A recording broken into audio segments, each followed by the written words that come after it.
नमस्कार जय जगन्नाथ मु जाज्ञासिनी आपण मानक एकेडमिक स्टूडियो को पुणी थे स्वागत जनाऊँगी।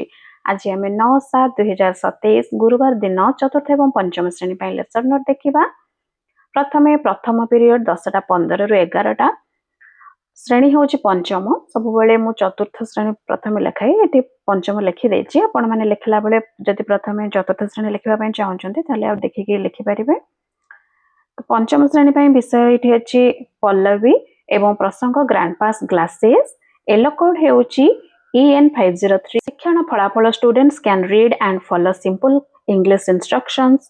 TLM हेउची मैथ स्टिक कैंडल एटसेट्रा। अदिति show the picture and ask simple questions. बोध हेउची read and explain the instructions. अभ्यास हेउची students will solve the math stick puzzle and read aloud. प्रयोग हेउची students will give one simple instruction in English. प्रसार हेउची draw 3 squares and right 5 new words from the lesson. एटा होची पंचम श्रेणी पई। चतुर्थ श्रेणी पई विषय रहिची पल्लवी एवं प्रसंग हेउची Badal and Moti. Yellow code हेउची EN404। रीडिंग हेउची शिक्षण फलाफल एवं TLM हेउची पिक्चर। अदिति identify pet animals from given picture. से भाव में बोध होउची I will read fast stanza with proper intonation and pause.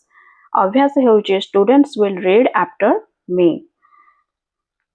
प्रयोग रीड द पैराग्राफ इंडिविजुअली। प्रसार read the story at your home. यह थला प्रथम पीरियड। द्वितीय पीरियड समय होउची 11 रु 11:45। चतुर्थ श्रेणी पई विषय होउची पल्लवी बादल एंड मोती हेउची टॉपिक एवं येलो कोड हेउची EN404। रीडिंग हेउची एठारे शिक्षण फलाफल एवं शिक्षण सामग्री हेउची पिक्चर। अदिति I will ask students some simple questions about pet एवं बोध हेउची I will read the paragraph. Practice I will read and students will read after me. यह होउची प्रैक्टिस बा अभ्यास एवं प्रयोग हेउची रीड द पैराग्राफ इंडिविजुअली। प्रसार read the paragraph at home. पंचम श्रेणी विषय पल्लवी प्रसंग gun with the scooter. Yellow code EN502 एवं शिक्षण फलाफल हेउची रीडिंग। शिक्षण सामग्री हेउची पिक्चर। अदिति match pictures with game name. बोध I will read paragraph in page 14 एवं अभ्यास students will read after me. प्रयोग students will read the paragraph individually. प्रसार read the paragraph at your home. तृतीय पीरियड 11:55 रु 12:40। चतुर्थ श्रेणी पई विषय गणित एवं प्रसंग आम चारिपाखर आकृति। येलो कोड AM409 एवं शिक्षण फलाफल टैनग्राम सहाय्य रे विभिन्न आकृति तैयारी करिवे। शिक्षण सामग्री टैनग्राम खंड। अदिति गप सुनाइबे। बोध टैनग्राम खंड रे आकृति तैयारी करबा सिखाइबी एवं अभ्यास प्रसंग आधारित कार्य करिवे। प्रयोग प्रसंगर प्रश्न गुड़िकर समाधान करिवे। प्रसार जेकोनोसी एक डिजाइन प्रस्तुत करबा पई कहिबे। एहा पर पंचम श्रेणी गणित भग्न संख्या हेउची प्रसंग एवं M506 हेउची येलो कोड। शिक्षण फलाफल 1 रु बड़ भग्न संख्या संपर्कित धारणा। भग्नांश खंड हेउची शिक्षण सामग्री। अदिति हेउची किछि भग्न संख्या लेख। बोध 1 रु बड़ भग्न संख्या बुझाइबी। अभ्यास 1 ठारू बड़ भग्न संख्या को संख्या रे दर्शाइबे। प्रयोग पृष्ठा 28 र कार्य करिवे। प्रसार 1 ठारू बड़ 2टी भग्न संख्या लेख। चतुर्थ पीरियड 12:40 रु 1:25। चतुर्थ श्रेणी पई विषय होउची शारीरिक शिक्षा। प्रसंग फिंगिबा एवं धरिबा। शिक्षण फलाफल फिंगिबा धरिबा द्वारा मौलिक शारीरिक गतिविधि। बॉल चित्र वीडियो हेउची शिक्षण सामग्री। अदिति हेउची खेल विषय रे चित्र देखाई कहिबी एवं बोध बॉल को किपरि फिंगिबा एवं धरिबा ताहा बुझाइबे। अभ्यास पिला माने खेलर नियम मानि खेलिबे। प्रयोग खेलर उपकारिता आलोचना करिवे। प्रसार घरे एही खेल अभ्यास करिवे।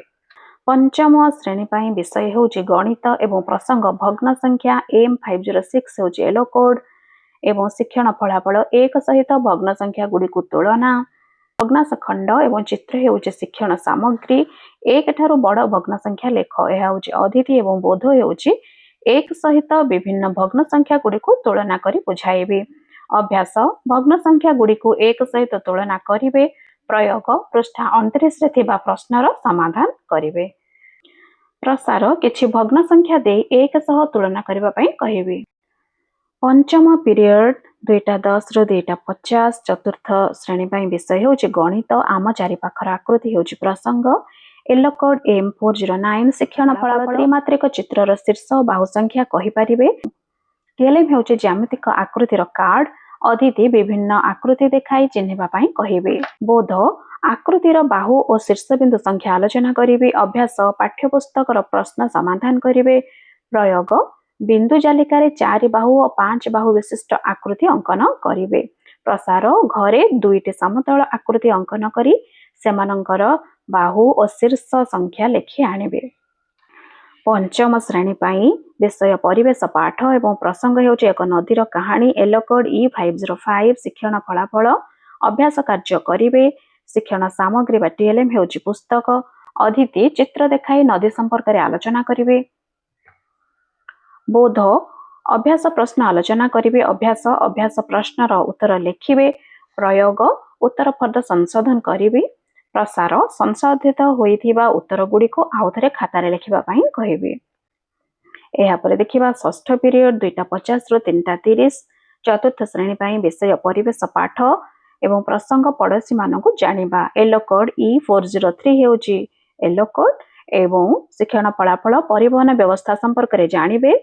टीएलएम चित्र अतिथि चित्र एवं वीडियो देखाई परिवहन संपर्कित सरल प्रश्न पचारिबे। बोध परिवहन व्यवस्थार विभिन्न माध्यम संपर्क रे आलोचना करिवे। अभ्यास पूर्व और वर्तमान परिवहन व्यवस्थार तुलना करिवे। प्रयोग पृष्ठा 22 और 23 रे थिबा प्रश्नर उत्तर लिखिवे। प्रसार परिवहनर माध्यम गुड़िकर नाम लिखिवे। पंचम श्रेणी पई रहिछि भाषा महक एवं प्रसंग गछ कहानी एलो कोड OD509 एवं शिक्षण फलाफल मनर भाव को लेखि प्रकाश करिवे। टीएलएम चित्र एवं कागज अदिति गछटारु आमे केउ सब उपकार पाऊ एवं आमे गछ को किपरि सुरक्षित रखि परिबा ताहार प्रश्न करिवे। प्रसंग संपर्कित सूचना देबे हेउछि बोध एवं अभ्यास हेउछि गछ आमर बंधु एही शीर्षक को नै कविता कहानी अनुच्छेद लिखिवे। प्रयोग निजर लेखा को पढ़ी सुनाइबे। प्रसार वृक्षरोपणर उपकारिता लिखिवे। सप्तम पीरियड 3:30 रु 4 चतुर्थ श्रेणी पई विषय होछि भाषा महक एवं प्रसंग नकली हीरा एलो कोड OD403 पठन हेउछि शिक्षण फलाफल टीएलएम हेउछि चित्र एवं अतिथि राजांकर कार्य कहिबे। बोध प्रसंग पढ़ी सुनाइबे। अभ्यास दलगत भाव रे प्रसंगटी को पढ़िबे। प्रयोग व्यक्तिगत भाव रे पढ़िबे। प्रसार घरे पठन अभ्यास करिवे।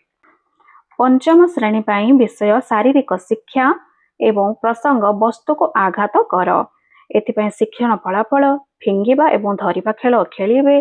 शिक्षण सामग्री होछि बॉल एवं चित्र। अतिथि खेल विषय रे चित्र देखाई कहिबी। बोध बॉल को किपरि फिंगिबा एवं धरिबा ताहा बुझाइबे एवं अभ्यास पिला माने खेलर नियम मानि खेलिबे। प्रयोग खेलर उपकारिता आलोचना करिवे। प्रसार घरे ए खेल अभ्यास करिवे। यह 9/7/2027 गुरुवार दिन चतुर्थ एवं पंचम श्रेणी पई लेसन नोट। आशा करूची वीडियोटी आपण मानक पई उपयोगी होई परिथिबो। वीडियोटी भल लागितले दया करी लाइक कमेंट एवं शेयर कर दियंतु। धन्यवाद।